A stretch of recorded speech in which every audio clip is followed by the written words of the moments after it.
Hi everyone, I'm Mrs. Sparks and I'm one of the English Language A-level teachers. So I want to begin by just recapping really on what English language is, and it's a subject which is unlike anything else that you'll have studied before.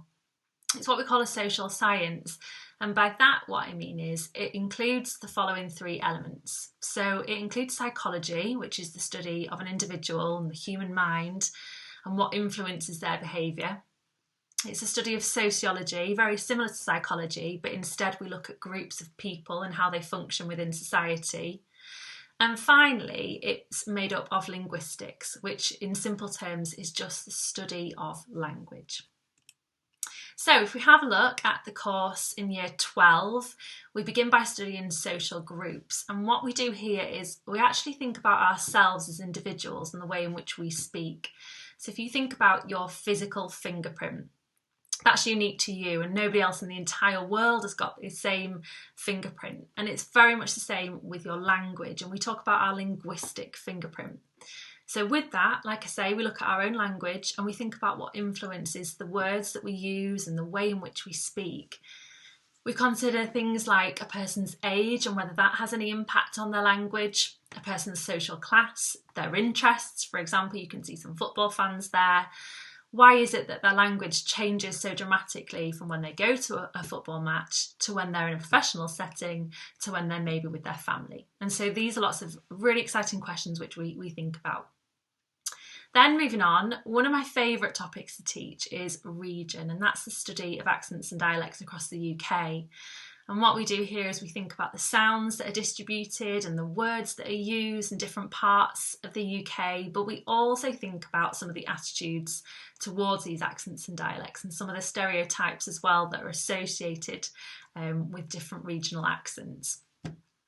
We also look at gender, and essentially what we're trying to do here is answer the question, does our gender have any impact on the way in which we speak? Historically, there's lots of research which suggests that men swear a lot more than women, and women are much more polite and apologetic and maybe even a little bit passive in the way that they speak. But of course, what we try and do here is look at this through a critical lens and evaluate some of these theories and challenge them as well. So there's some really great opportunities within the study of gender to have some really brilliant discussions and debates. And then finally in year 12, we look at occupation and a person's sort of professional lexis and the way in which they use language in the workplace. So that's year 12 to begin with. Okay, moving on, year 13, we then study two really big topics. The first one is language change, and what we do here is we look at the way in which language has changed and evolved over time, and it's absolutely fascinating. In particular, some of the written changes that have taken place, and we look at what's influenced those. So we go right back to the 1700s up until the present day. And then secondly, we study how children and young children develop the ability to acquire and learn language, and that is to speak, to read and to write. And so what we're trying to do is explore whether children are born with the natural ability to do these three things, or actually to what extent is it their environment that influences them. So it's a real sort of nature versus nurture debate. Right, moving on, there is a little bit of coursework involved, and both pieces are fantastic in their own right. So the first piece of coursework which you'll do is a mini investigation, and this allows you to explore any aspect of language which you are specifically interested in. And you'll see on the screen I've listed just three examples of some really great pieces of coursework that we've had recently. Secondly, for those of you who really enjoy a bit of creative writing, this is a brilliant opportunity for you. So you can choose any text that you like. Again, I've listed some examples of pieces that have previously been done, and you get to exercise some of those creative writing skills.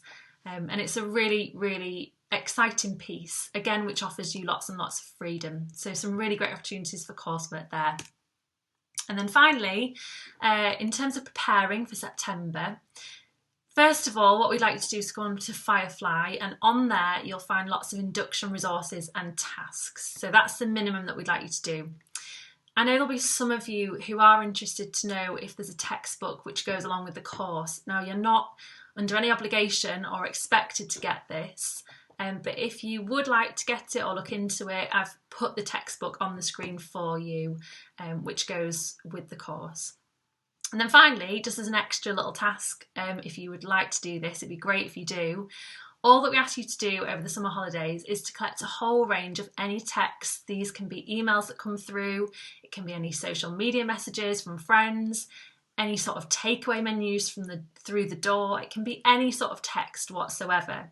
And just to get you thinking about language and how texts are produced and why they're produced, all I'd like you to do is just a small commentary next to each text. What is the genre of it?